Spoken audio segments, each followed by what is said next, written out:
podcast hosts Gabe and Leo discuss topics that directly and indirectly affect the LGBTQ plus community. Their generation gap has them seeing the world through very different points of view. They fight, they argue, they laugh, and they get off topic. But they make sense. Most of the time. Are you ready for this episode of Let's Talk Trans? Well, let's get started.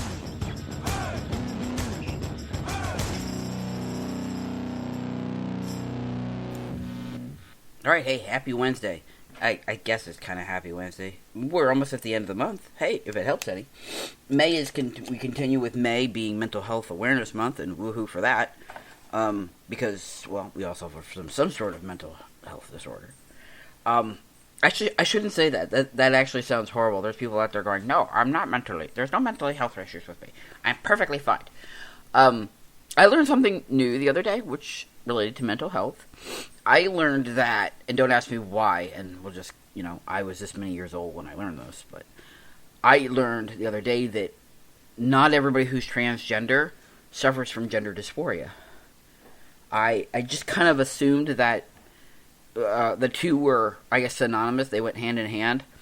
But it turns out that it's more of a, while it's a genuine psychological diagnosis and a genuine mental health issue, the whole point of identifying gender dysphoria is more for insurance purposes. If there is a mental health diagnosis, then insurance companies tend to cover hormone therapies, they cover transitioning surgeries and things like that, where without the diagnoses, they may or may not.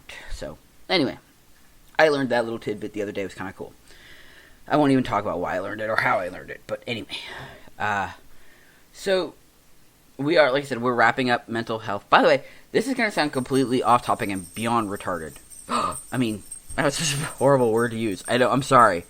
I know that word is so horrible to use. My dogs are just special. To the point where they like Brussels sprouts. My dogs, I kid you not, are eating raw, not even cooked, raw Brussels sprouts. I have no idea why. Well, I know I gave them to them, but I never imagined that they would actually eat them. I figured I'd find a Brussels sprout on the floor. No.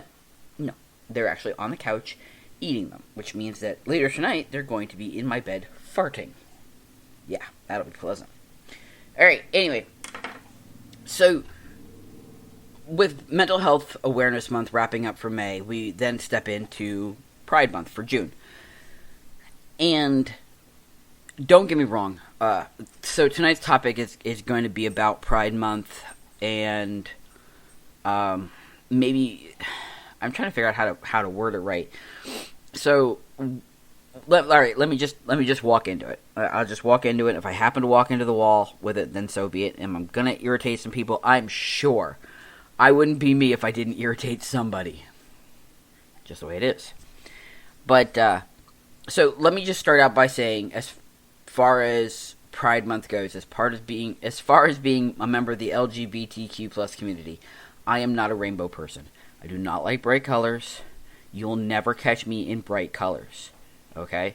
I like blacks, grays, maroons, dark greens. I like darker colors. I think that brighter colors just tend to make me pale, so I tend to steer clear of them. About the brightest color you'll ever find on me is a red. And again, that's because of the fire company. But anyway, alright, so the thing of it being is, and I'm not bashing the flag by any stretch of the imagination. Absolutely not. I love the LGBTQ community flags. I love the support flag. I'm not brave enough to hang it outside my house, because I have neighbors that are not necessarily supportive. And I don't need my house cheese and rice. I don't need my house bashed. Okay, I don't need eggs thrown at my house or anything else. But in the same breath, I do want to have a safe zone flag outside, some kind of safe zone sign, and I will absolutely, whether I have to make it or not, I will have one by the end of this year. I will have one by the end of the summer. I'd like one by the end of June, but we won't get there. So I did reach out to Pride Palace, and they are working on a design, to my knowledge. But anyway, I'll get no kudos for that one, but whatever. So the reason why the rainbow is coming up, and again, it has nothing to do with the flag. I'm not against the flag. I love that people are so comfortable with themselves now that in June, and I it shouldn't be just June, but it tends to be. My father used to say it best: "Let your freak flag fly," and people do. We see all sorts of things happen in Pride Month. Rainbow everything comes out. And like I said, I love it. I love that people are comfortable enough in their skin now that they can do that. And like I said, hell or high water, come what may. Like I said, I'm a transgender individual who's just transitioning. I mean, like, I'm 6 months in, and I'm a photographer for a semi-professional football team. These guys don't know my legal name. They only know me as Gabe. They've only ever called me Gabe. And when I corrected them on proper pronouns, they were fine with it. I mean, and we're not talking like, you know, what's the word I want to use? We're not talking about, you know, we're talking about people. Just people. Just average, everyday people that I don't know from anyone else up until, you know, a couple months ago. I didn't know these guys. And every single one of them have shown their support. It's insane. I got more support from the football team than I do from my own family.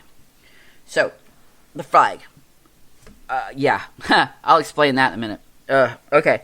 So, the thing of it is that the LGBTQ plus community has been around for decades. Longer than that, but officially we'll call it for decades. And we're seeing more and more companies show their support. And by support, you can't see the quotation marks, but support, quotation. The latest one being the Dollar Tree, Family Dollar company. And they have this little end cap at one of our local stores that is all Pride material. Whether it's little flags, little banners, little tiny posters, little cups that say Pride on them with the rainbow, whatever. And like I said, again, I'm okay with that. I love that. I love that people can buy this stuff and decorate their houses and have it in their homes and be comfortable with it. What I'm not okay with is businesses profiting off of a movement.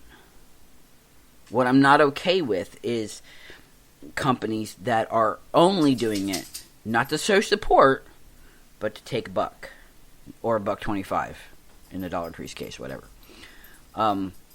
It's like Target. Target is now coming into the market where they are starting to carry LGBTQ plus clothing.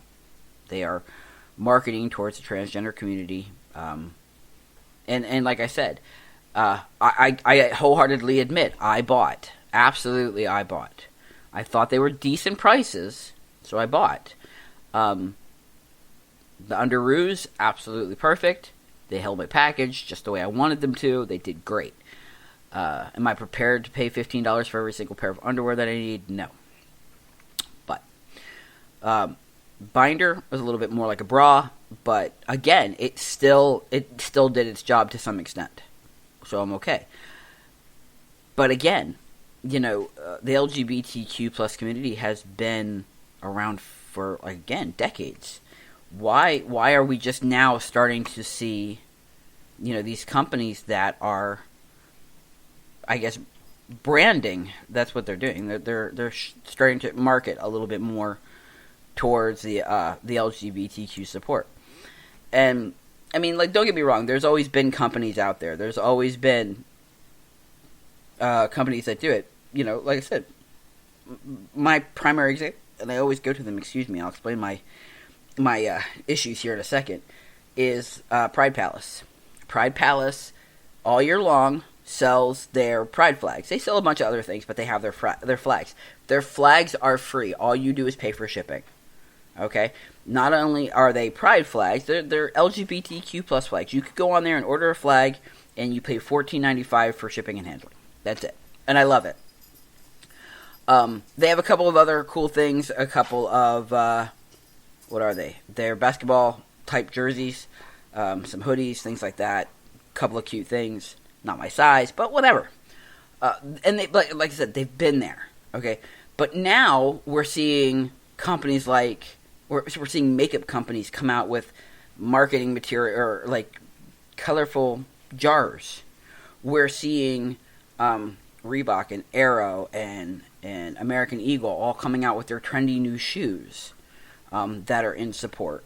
Are they Of course, and it's easy to go, well, are they, or even Ralph Lauren, are they marketing to, the LGBTQ plus community? Of course they are. They're not silly. They see a market. They see, that, people are people are part of our community. They know that the community is growing. It's ever expanding. And they see that people want to wear their rainbow and show their pride. And perhaps not, some are more discreet than others. I'm not running around work in rainbow socks, rainbow bibs, rainbow t-shirt. I'll get my rear end handed to me if I ever did that. That's just my students. Well, no, probably the guys probably other employees, but nonetheless. But the thing of it is that, there's casual and not casual. What I'm trying to get at is, where were these companies? Why weren't they doing it 10, 20, 30 years ago? Why now? I tell you why now. Why now makes sense. Why now makes sense on a market? That all-powerful dollar, that dollar is so critical now because there's less of it. There's less people working. Prices of everything are going up. And that dollar means something. So the more that you can get a dollar from the Dollar Tree or Ralph Lauren, those are like two way big ends of the spectrum. Right? Let's shop at the Dollar Tree versus, hey, let's go for Ralph Lauren or American Eagle or whatever. Do you know what I mean? I mean, like they're too huge, and yet they're vying for the dollar. They're vying for that all powerful buck. Whether you're a 1%er or at the very bottom of the pile, like the vast majority of us. That $1 that you have, that dollar bill, is just as powerful for the man who makes $10 an hour as it is to the one who makes $700 an hour. You know what I mean? And those companies, they want it, and they will do anything to get it, including supporting the LGBTQ, showing a flag. And I think, I think as far as like marketing goes, they realize that they're going to lose fewer customers by being this way, by showing that support or showing those colors or hinting at support, than not. And let me explain. All right, so New York City, one of the biggest cities in the world. How many millions of people? What's the population of New York City right now? Population of New York. New York. All right, 8.3. All right, yeah, I can read. 8.38 million people. 8.38 million, and that's of 2 years ago. We can assume that there's been growth. I'm sure that there's been growth. Okay, so out of that 8 million, 5.1% are LGBTQ plus. That's roughly 798,000, somewhere in that vicinity.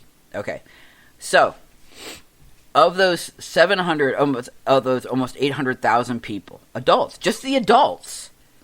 We're not even talking underage. We're not even talking youth. We're just talking adults, so 18 and older. 30,000 of them marched in the Pride Parade last year. Okay? There were 2 million people in attendance. So, out of 8 million people, we can do the mathematics. 2, those are decent percentages, right? Almost 20%. Of the city was in support of that flag.